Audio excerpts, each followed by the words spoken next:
ये उन दिनों की बात है जब कोल्हापुर नामक गांव में हाहाकार मचा हुआ था। लोग समझ नहीं पा रहे थे कि आखिर ई रिक्शा वाले गूंगे कैसे होते जा रहे हैं। अरे आज तो सिर्फ 1000 रुपए की कमाई ही हुई है। आजकल कोई ढंग की सवारी नहीं मिल रही जो मोटे पैसे दे। अरे वाह, ये तो कोई रईस घर की लगती है। अच्छे पैसे ऐंठूंगा इससे तो मैं। तोताराम सुंदर लड़की के पास ई रिक्शा लेके पहुंचता है। कहाँ जाओगी मैडम? पुरानी सड़क के कितने रुपए लोगे? लगता है नई है यहाँ, तभी पास के भी पैसे पूछ रही है। मैडम 200 रुपए लगेंगे। इस समय वैसे भी कोई नहीं जाएगा वहाँ। मैं तो उसी रास्ते जाऊंगा, इसीलिए छोड़ दूंगा आपको। जी वैसे तो मेरा घर 15 मिनट की दूरी पर है, पर रात होने वाली है, इसलिए आप जो कहेंगे मैं दे दूंगी। कह के लड़की ई रिक्शा में बैठ जाती है। तोताराम मन ही मन बहुत खुश होता है और सवारी बिठा के चल देता है। लड़की एक भयंकर बदसूरत चुड़ैल बन जाती है।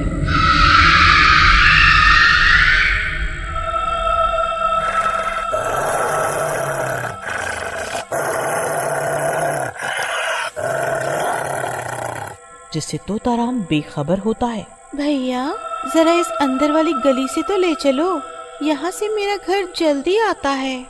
तोताराम फिर उस गली में अपना ई रिक्शा मोड़ लेता है। थोड़ा आगे चलते ही गली में एक खुफिया गली आ जाती है, जहाँ डरावनी चुड़ैलों की आवाजें सुनाई देती हैं।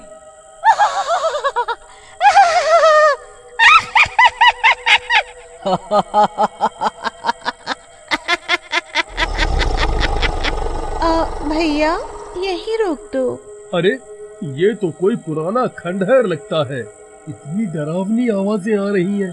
कितना भयंकर माहौल है यहाँ का। मैडम आप यहाँ कहाँ रह रही हैं? जैसे ही तोताराम पीछे देखता है, चुड़ैल ई रिक्शा से गायब हो जाती है। अरे ये मैडम कहाँ गई? अरे मैडम मेरे पैसे तो दे जाती। अरे मर गया मैं। एक तो मैं इस भूतिया जगह पे फंस गया, ऊपर से ये मेरे पैसे लेके भी भाग गई। हाय रे निगोड़ी, मार गई मुझे। तेरा सत्यानाश हो। जैसे ही तोताराम आगे देखता है, रिक्शा मोड़ने के लिए सामने एक हवा में झूलती हुई चुड़ैल दिखती है। तोताराम के मानो होश उड़ गए हो। हाय रे निगोड़ी लड़की, मुझे कहाँ फंसा गई। चुड़ैल बचाओ बचाओ, अरे मुझे बचाओ कोई इस बदसूरत चुड़ैल से। तोताराम अपना ई रिक्शा लेके भागने की कोशिश करता है। अरे इस रिक्शा में क्या हो गया अब? ये एक ही जगह पे क्यों चल रहा है? तभी एकदम से चुड़ैल उड़कर ई रिक्शा की छत पे चढ़ जाती है। तू अब नहीं बच सकता। तुम ई रिक्शा वालों ने तो जैसे लूट मार मचा रखी है।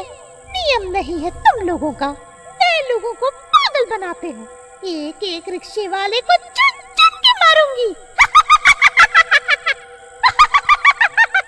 फिर तोताराम उतर के पैदल ही भागने लगता है। तभी चुड़ैल अपनी शक्तियों से तोताराम को हवा में खड़ा कर देती है। अब भाग के दिखा भाग के। कोई नहीं बचेगा मेरे आतंक से, कोई नहीं बचेगा। चुड़ैल अपनी जादू शक्तियों से तोताराम को जमीन में धंसाने लगती है। तोताराम चिल्लाने की बहुत कोशिश करता है, पर चुड़ैल उसकी आवाज चुरा लेती है और उसे गूंगा बना देती है। तोताराम का सिर्फ सर ही धरती के बाहर होता है, बाकी शरीर जमीन के अंदर धंस जाता है। दिन प्रतिदिन चुड़ैल एक एक करके कई ई रिक्शे वालों को सबक सिखाने लगी। जो भी उसे नियम तोड़ते हुए दिखता, वो उसको बद से बदतर मौत देती। फिर एक दिन रिक्शा स्टैंड पे सारे ई रिक्शा वाले इकट्ठे होते हैं। अरे लंगोट लाल, आज तोताराम नहीं दिख रहा। उसकी बीवी ने कहीं पल्लू से तो नहीं बांध लिया उसे। अरे भाई पता नहीं आज आया ही नहीं। तभी वहाँ कुछ सवारियाँ आती हैं। अरे भाई आओ मेरे रिक्शे में, बस 5 मिनट में चल दूंगा। चलो भैया, लेट हो रहा है मुझे। 5 मिनट बोल बोल के इतनी देर। अरे सवारी तो होने दो, तभी तो चलूंगा। ये सब वही चुड़ैल देख रही होती है। इतनी ज्यादती कर रखी है इन ई रिक्शा वालों ने। मनमानी करने लगे हैं आजकल सड़कों पे। इसे तो सबक सिखाना पड़ेगा। थोड़ी देर और निकल जाती है, तभी 4-5 सवारी आ जाती है। अरे बैठो बैठो, इसमें बैठो। अरे भैया 4 लोगों की सीट होती है, आप क्या 6 बैठाओगे? अरे सब बैठ जाएंगे, थोड़ा थोड़ा आगे पीछे होके बैठो। सभी सवारी किसी तरह एडजस्ट हो जाती है। रिक्शे वाला रिक्शा चलाने लगता है। ओवरलोडिंग की वजह से कुछ कदम आगे बढ़ने के बाद ही मर गए। इस रिक्शे वाले ने अपने लालच की वजह से हम सबकी जान जोखिम में डाल दी रे। हाय हाय रे मेरी टांग, हाय हाय मेरी टांग। हाय मेरी कमर टूट गई, अरे कोई उठाओ, हाय मेरी कमर। सारी सवारियां जख्मी हो जाती हैं और उन्हीं में से एक की मौत हो जाती है। ई रिक्शा वाला जख्मी सवारियों को वहीं छोड़ के अपना ई रिक्शा लेके भागने लगता है। ये सब देख के चुड़ैल आग बबूला हो जाती है और एक सुंदर लड़की का रूप लेके रास्ते में खड़ी हो जाती है। लड़की रिक्शे वाले को हाथ दे के रोकती है। भैया पुरानी सड़क चलोगे? अरे वाह, कितनी सुंदर लड़की है। अरे तुम कहो तो जहन्नुम में भी चला जाऊं मैं।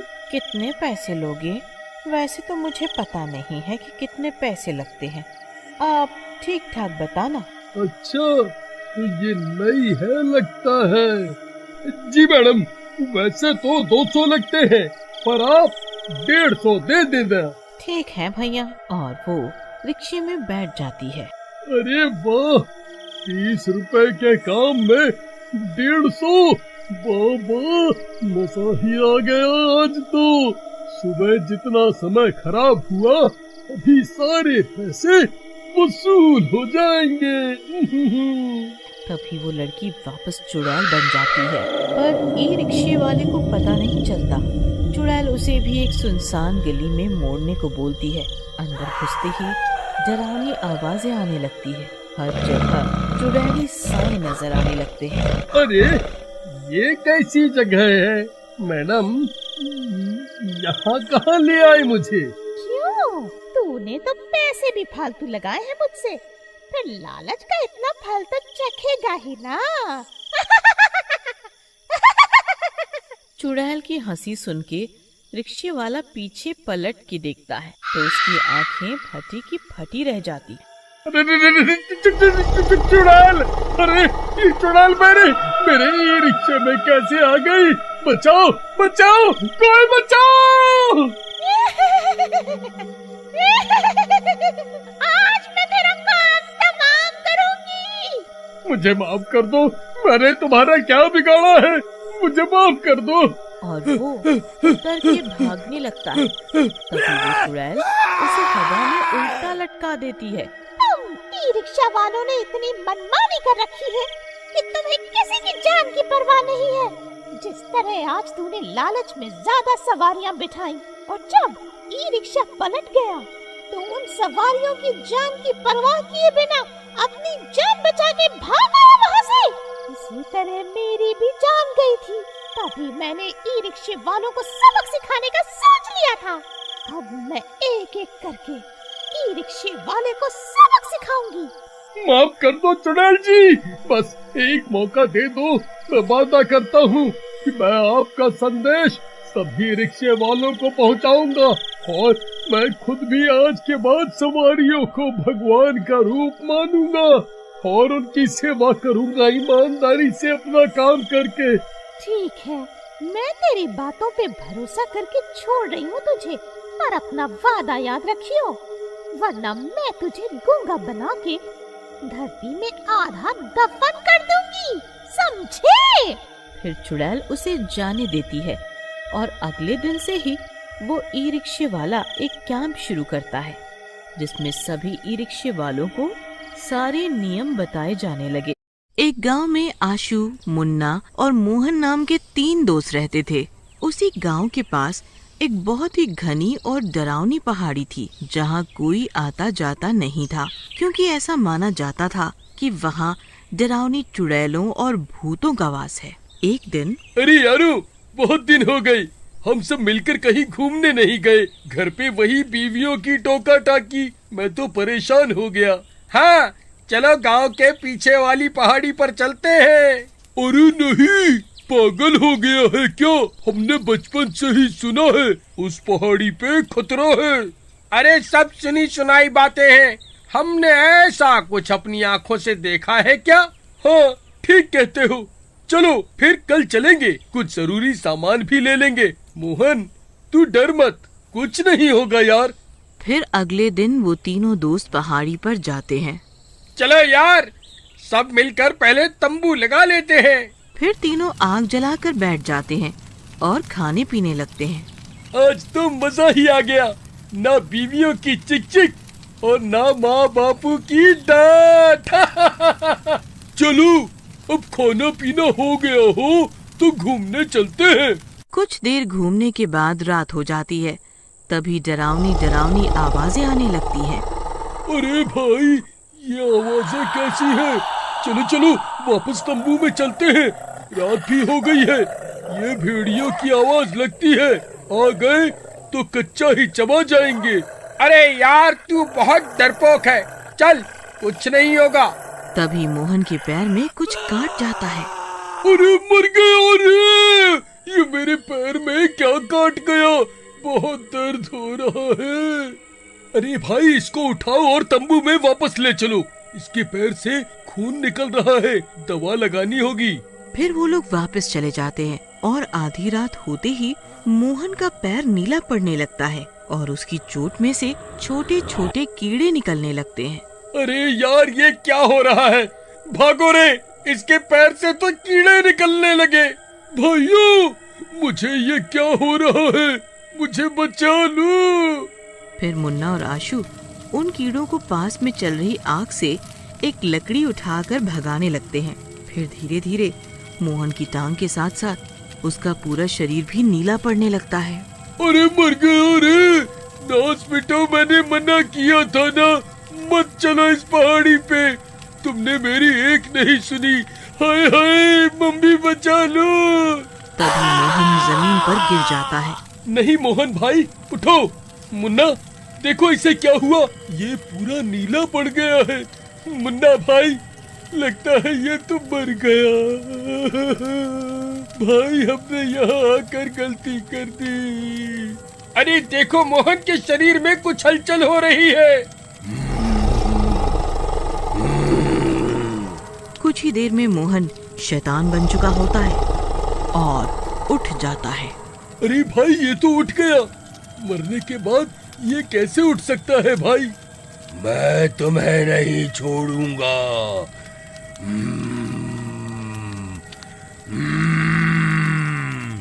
अरे मर गए रे!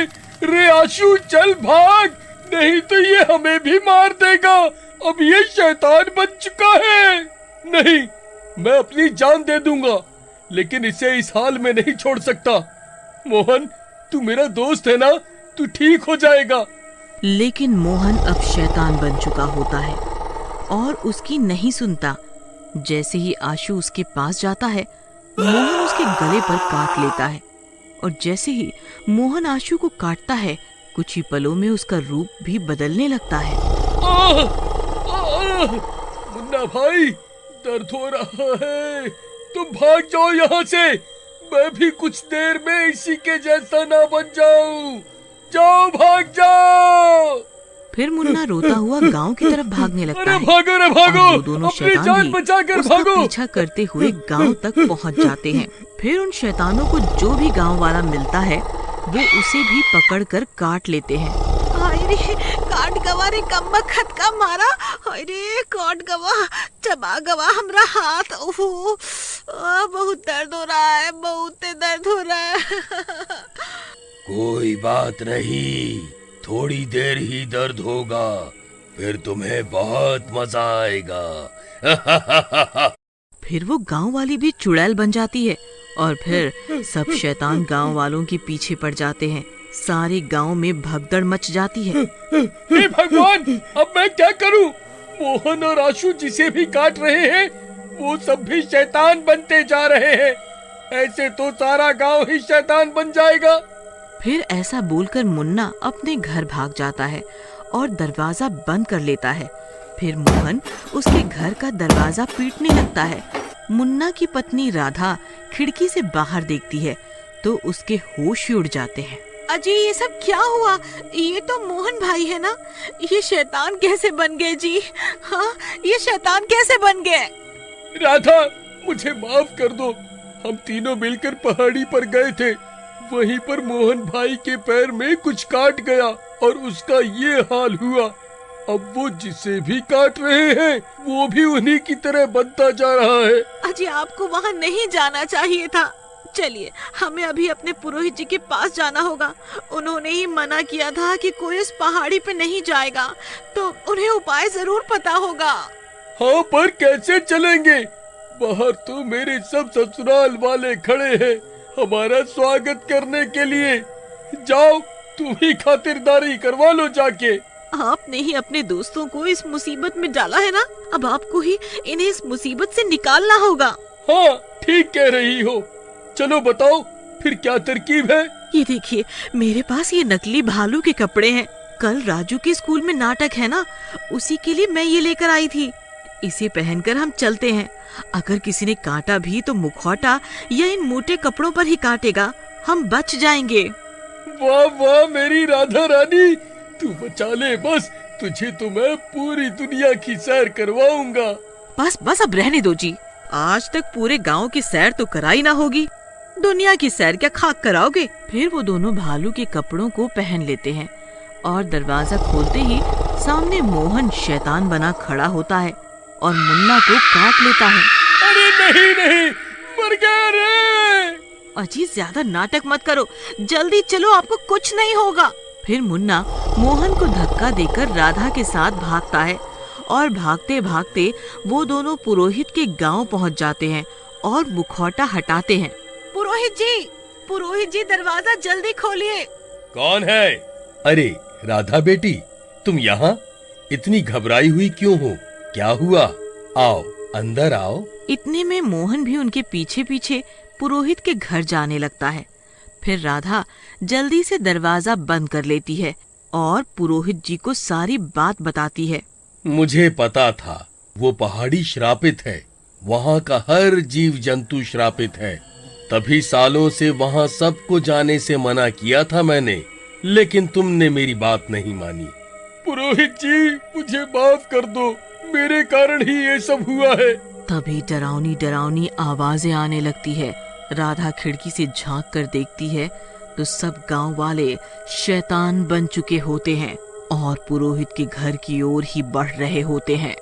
मुन्ना और राधा, तुम दोनों इन सब को अपनी ओर बुलाओ, मैं छत पर जाकर इनका इलाज करता हूँ।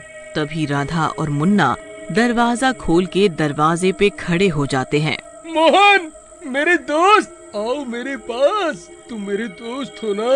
तभी सब शैतान बने हुए गांव वाले पुरोहित के घर के पास आने लगते हैं। मोहन और आशु मुन्ना के पास पहुंच जाते हैं। मैं तुम्हें नहीं छोड़ूंगा। मुझे बहुत भूख लगी है। अरे मर गए। अरे पुरोहित जी कहाँ चले गए? इतने में मोहन और आशु मुन्ना को काटने आते हैं और उसे पकड़ लेते हैं। अरे भाई छोड़ दे मुझे, मैं तेरा दोस्त हूँ ना, मुझे छोड़ दे। फिर मोहन मुन्ना को काटने ही वाला होता है कि पुरोहित जी ऊपर से मोहन और आशु पे भभूत डाल देते हैं और भभूत डालते ही मोहन रुक जाता है और ठीक होने लगता है। मुन्ना, राधा, ये भभूत ले लो, इन सब गांव वालों पे डाल दो। ये सब शिव जी की भभूत डालते ही ठीक हो जाएंगे। फिर राधा और मुन्ना ऐसा ही करते हैं। ओम नमः स्वाहा, ओम नमः शिवाय, ओम नमः शिवाय, ओम नमः शिवाय, ओम नमः शिवाय। और जैसे ही गांव वालों पे भभूत डलती जाती है वो सब ठीक होते जाते हैं।